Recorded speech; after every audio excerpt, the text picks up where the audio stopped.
आप सभी सुधीजनों को मेरा नमस्कार। मित्रों, इस वीडियो के माध्यम से हम बात करेंगे आज ज्ञान प्राप्ति हेतु सरस्वती मुद्रा के विषय में। सरस्वती जैसा नाम से ही आपको पता चल रहा है, ज्ञान की देवी है। तो ज्ञान प्राप्त करने के लिए हम सरस्वती मुद्रा का प्रयोग करते हैं। और भी कई माध्यम है ज्ञान प्राप्त करने हेतु, जैसे हम माला जप इत्यादि कर सकते हैं, स्तोत्र पाठ कर सकते हैं, वैदिक परंपरा से या लौकिक परंपरा से पूजन इत्यादि कर सकते हैं। लेकिन यहाँ थोड़ी सी कठिनाई आती है। कठिनाई किस प्रकार की आती है? यदि हम मंत्र जप इत्यादि करते हैं, मंत्र सिद्धि इत्यादि करते हैं, तो हमें वहाँ पर किसी गुरु की आवश्यकता होती है जो हमें मंत्र प्राप्त कराए, जो हमको विधियाँ बताए। वैदिक पूजन पाठ में अनेक सामग्रियों की आवश्यकता होती है, तब हम जाकर के पूजन को संपन्न कर सकते हैं। या और स्तोत्र पाठ इत्यादि भी है जो कि दीर्घकालिक होते हैं, जिसमें एक लंबा समय लगता है। तांत्रिकों में मुद्रा प्रयोग का एक सरल उपाय बताया गया है कि बिना किसी सामग्री के, बिना किसी कठिनाई के, बिना किसी गुरु के आप सहज ही चीजों को प्राप्त कर सकते हैं मुद्राओं के माध्यम से। तो सरस्वती मुद्रा के लिए 5 प्रकार की मुद्राओं को बताया गया है तंत्र शास्त्र में, जो कि गुरु इत्यादि के माध्यम से भी प्राप्त किया जा सकता है। ये 5 मुद्राएं कौन कौन सी हैं? ये 5 मुद्राएं हैं वीणा, व्याख्या, पुस्तक, अक्षमाला और वर। ये 5 मुद्राएं सरस्वती मुद्रा के अंतर्गत आती हैं। प्रश्न अब ये उठता है कि हम सरस्वती मुद्रा को क्यों प्रदर्शित करें, इसकी क्या आवश्यकता है? तो सरस्वती मुद्रा को प्रदर्शित करने का एकमात्र उद्देश्य है ज्ञान प्राप्ति करना। ज्ञान प्राप्ति से क्या लाभ है? ज्ञान प्राप्ति से आप मनोवांछित वर प्राप्त कर सकते हैं, मनोवांछित चीजें आप प्राप्त कर सकते हैं। जैसे कई बार हम पढ़ते हैं अच्छी नौकरी प्राप्त करने के लिए, लेकिन पढ़ाई के दौरान कई व्यवधान आते हैं जिसके कारण पढ़ाई छूट जाती है या पढ़ाई ठीक से नहीं हो पाती। जैसे कई बार यात्राएं होनी शुरू हो जाती है, या स्वास्थ्य ठीक नहीं रहता है, मन ठीक नहीं होता है। उसके साथ साथ में हम कई बार याद करते हैं, पढ़ते हैं और हमको याद नहीं होता है, या और ऐसी कठिनाइयां आती हैं। तो ये सारी समस्याएं दूर कैसे हों? तो अगर आप सरस्वती मुद्रा को प्रदर्शित कर रहे हैं तो बहुत ही जल्दी ये सारी समस्याएं दूर हो जाती हैं। पढ़ने में आपका मन लगता है, जो भी पढ़ते हैं वो कंठस्थ रहता है, वो दीर्घ काल तक आपके मन मस्तिष्क में बैठा रहता है, जिसका लाभ आप सदैव प्राप्त कर सकते हैं। तो सबसे पहले हम बात करते हैं वीणा मुद्रा की। वीणा आप जानते हैं, वीणा एक वाद्य यंत्र है जो कि सरस्वती का वाद्य यंत्र भी है, ऐसा माना जाता है, ऐसा कहा जाता है। इस वाद्य यंत्र को जिस प्रकार हम बजाते हैं, जिस प्रकार हम इसका वादन करते हैं, उसी प्रकार हम वीणा मुद्रा को प्रदर्शित करते हैं। कैसे?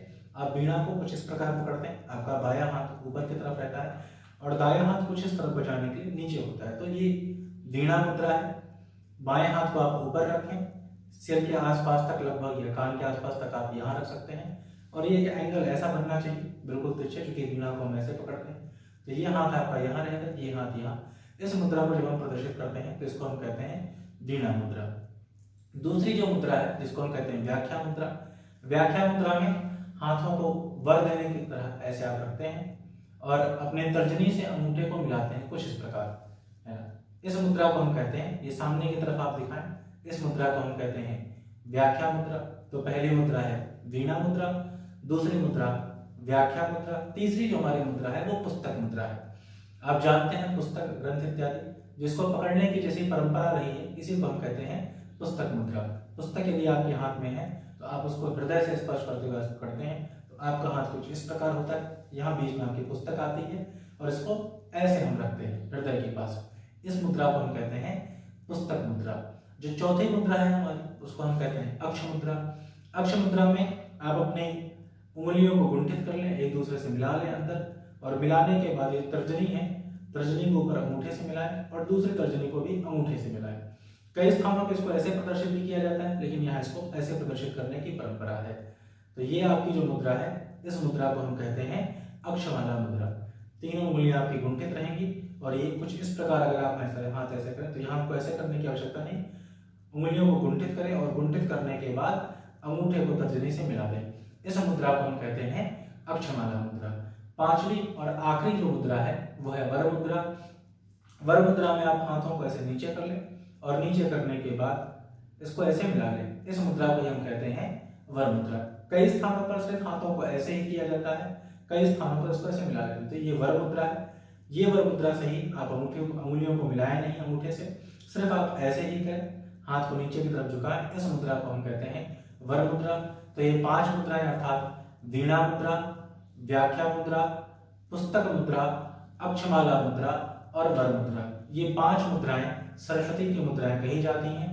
इस बीच में जब आप मुद्रा प्रदर्शित कर रहे हो तो यदि सरस्वती से संबंधित आपके पास कोई मंत्र है, कोई बीज मंत्र है या नील सरस्वती या अन्य भी कोई मंत्र इत्यादि है, तो आप उसको प्रदर्शित करते हैं, आप उसको दिखा सकते हैं। ऐसा करने से आप देखेंगे कि 2 सप्ताह 3 सप्ताह के भीतर ही पढ़ने में आपका मन लगने लगेगा। जो बार बार उठने की समस्याएं आती हैं या मन का भटकाव होता है, धीरे धीरे समाप्त हो जाता है और ज्ञान को लेकर के श्रद्धा ही आपकी वाक सिद्धि भी हो जाती है, अर्थात जो भी कुछ आप बोलते हैं वो सत्य घटित होने लगता है। तो ये 5 मुद्राओं के प्रदर्शित करने से वाक सिद्धि भी त्वरित आपको दिखती है। तो ये 5 मुद्राएं विद्या प्राप्त की, इससे आप जल्दी ही सद्या ही विद्या प्राप्त कर सकते हैं। यदि आपको ये वीडियो अच्छा लगा हो तो इसको लाइक करें, सब्सक्राइब करें और ऐसे संबंधित कोई भी आपको प्रश्न है या कोई जिज्ञासा है या किसी विषय पर आप यदि आप चाहते हैं बात करना तो आप कमेंट बॉक्स में लिख सकते हैं। आपका दिन शुभ हो। नमस्कार।